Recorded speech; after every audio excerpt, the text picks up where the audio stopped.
L'histoire du cirque de Phare-Pont-le-Salpac commence en fait en 1986 dans le camp de réfugiés de Site 2 sur la frontière thaïlandaise autour d'un atelier d'art plastique qui a été proposé aux enfants de l'orphelinat et aux enfants du camp pour les aider à exprimer la douleur de la guerre, du deuil, de la séparation, de la mort, et aussi pour commencer à reconstruire une nouvelle génération d'artistes. Vous savez que le Cambodge avait été victime d'un génocide.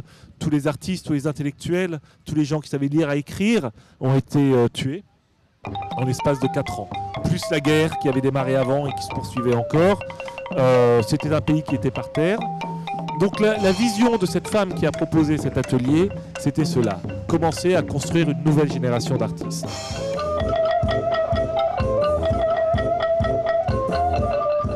Ces enfants ont grandi dans le camp de réfugiés et puis après les accords de Paris en 1991, ils rentrent au Cambodge.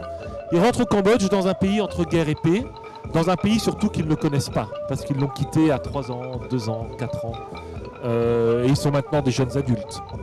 Ils se retrouvent et 8 d'entre eux décident de poursuivre l'expérience. Et donc ils vont à l'orphelinat de Battambang et ils proposent un atelier de dessin spontanément. C'est comme ça que naît l'association Phare-Pont-le-Salpac. Donc en 1994, ils font l'acquisition d'une rizière dans un village à la périphérie de Battambang. Dans ce village, s'étaient installés de nombreux retournés, des paysans sans terre, des gens qui n'avaient plus accès à la campagne, mais qui n'avaient pas accès à la ville, des squats, des familles explosées par la guerre, des familles monoparentales, des enfants errants, toute une population marginalisée. C'est avec cette population que commencent à travailler les jeunes artistes de Phare. Donc au départ, ils montent une école d'art plastique, puis une école de musique, puis une bibliothèque de quartier, et c'est en 1998 qu'ils montent l'école de cirque pour travailler avec les enfants de la rue. En travaillant avec les enfants de la rue, c'est poser la question de la protection, de la santé, de l'alimentation, et c'est ainsi que Phare a mis en place un programme de protection de l'enfance avec le soutien d'UNICEF. C'est comme cela que les jeunes qui vous ont proposé tout à l'heure leur spectacle Poutou sont arrivés à Phare. Beaucoup avaient été victimes du trafic humain, avaient été vendus en Thaïlande et avaient été rapatriés au Cambodge.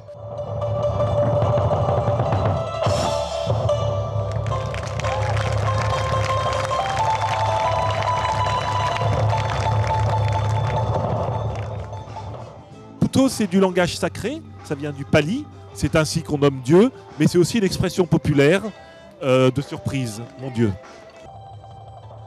Le spectacle, il parle de la vie des adolescents et des jeunes adultes au Cambodge.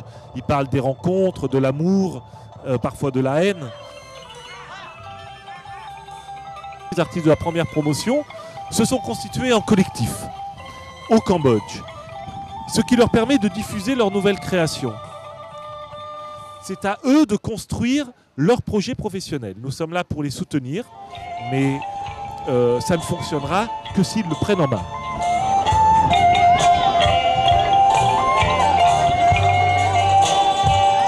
L'association Phare-Pont-le-Salpac a un gros programme social. On travaille avec des familles extrêmement paupérisées qui vivent dans des conditions vraiment très très difficiles. On travaille avec des jeunes qui sont en situation de rue, avec des jeunes toxicomanes, avec des jeunes victimes de violences domestiques.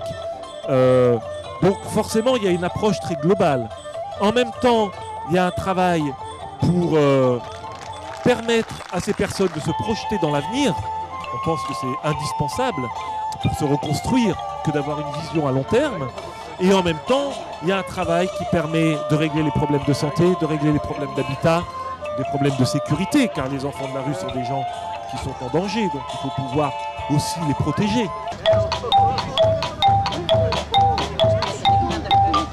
L'argent vient en partie de la vente des spectacles, en partie de la vente de produits du Cambodge lors des spectacles, qui permet de faire vivre une partie de la maison d'enfants. Et puis on a des partenaires, bien sûr.